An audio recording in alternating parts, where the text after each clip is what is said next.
पुष्पस्तबक से मंचस्थ मनीषियों का अभिनंदन स्वागत अपेक्षित है। मुख्यमंत्री जी का स्वागत करने के लिए श्रीमती उषा रावत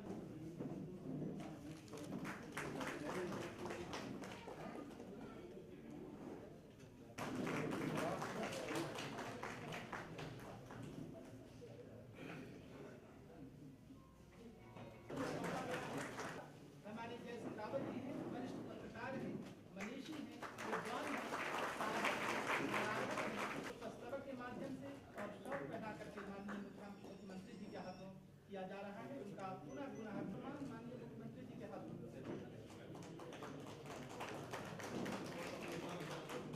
आज संस्था के आप अध्यक्ष हैं, आपने देश विदेश में विपणन के माध्यम से अपनी ख्याति अर्जित की है और राष्ट्र की सेवा की। कहीं भी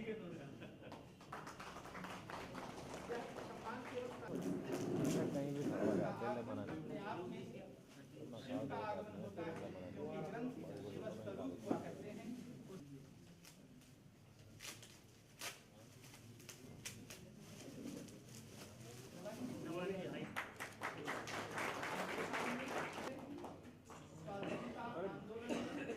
क्या कर रहा है? ये पत्रकारिता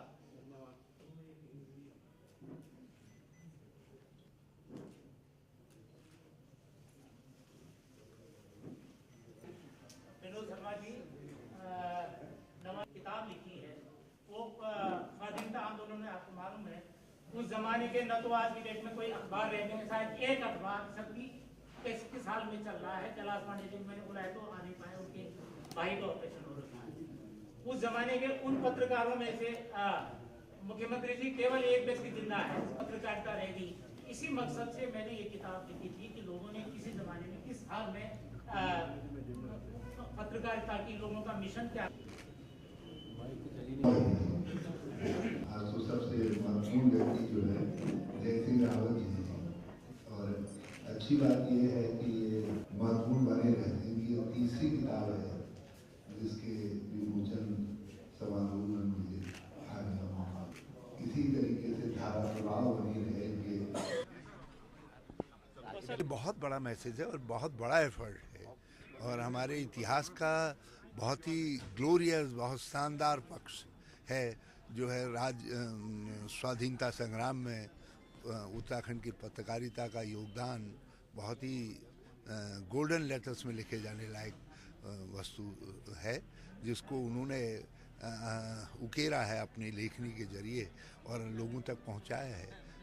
आने वाली पीढ़ियों के लिए ये किताब एक बहुत अच्छे धरोहर का काम करेगी। मैं जय सिंह रावत जी को बहुत बहुत धन्यवाद देना चाहता हूँ। सर, 2 वर्ष कंप्लीट होने पर सर आपकी यात्रा क्या कुछ खास होगा सर, और किस चीज़ पे फोकस होगा आपका? अरे नेता लोगों की यात्रा होती रहती है, मैं तो रोज ही यात्रा करता रहता हूँ। रोज यात्रा, इस यात्रा में इसमें मैं लोगों से ज़रा सा ज़मीनी हकीकत भी कुछ पहले से अब मेरी सेहत बेहतर है, तो मैं लोगों को ये भी दिखाना चाहता हूँ कि अब मैं ज़रा सा ठीक हो गया हूँ, और ये भी जानना चाहता हूँ कि वो ठीक हुए नहीं हुए, उनके हालात क्या हैं।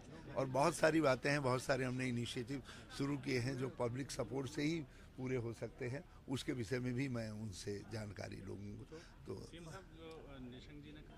मैं एक बात कहना चाहता हूँ कि हम एक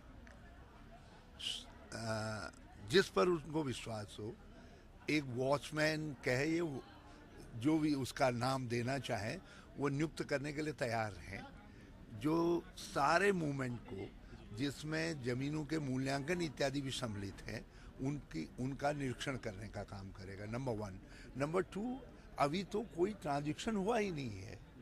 अभी तो एक कंसेप्ट जो है आया है कि भाई स्मार्ट सिटी बनानी है, और ये कंसेप्ट भी हमने एडॉप्ट किया है, केंद्र सरकार का है। तो निशंक जी को सबसे पहले तो ये केंद्र सरकार से बात करनी चाहिए कि बस स्मार्ट सिटी यदि इतनी ही भ्रष्ट है और उसमें इतना ही भ्रष्टाचार निहित है जितना उनको दिखाई दे रहा है, तो वो केंद्र सरकार से कहें कि ये स्मार्ट सिटी के कंसेप्ट को छोड़ दें। और अब हमारे सामने प्रश्न ये है, या तो हम स्मार्ट सिटी बनाने के केंद्र के प्रस्ताव को हाँ कहें या ना कहें। यदि हम हाँ कहते हैं तो हमको ज़मीन देनी है, कहीं तो प्रस्तावित करनी पड़ेगी। स्मार्ट सिटी बिना ज़मीन के तो बनेगी नहीं है? और ज़मीन मुझको श्री निशंक और उनकी सब सहयोगी बता दें कि कहीं और उपलब्ध है जहां हमने छांटी है, उसके अलावा यदि कहीं और उपलब्ध है, मैं वहां जाने के लिए तैयार हूं, लेकिन यदि नहीं है तो फिर ये देहरादून निर्णय करे कि देहरादून को अब स्मार्ट सिटी की आवश्यकता है या नहीं है। मैं यहाँ के प्रबुद्ध लोगों से के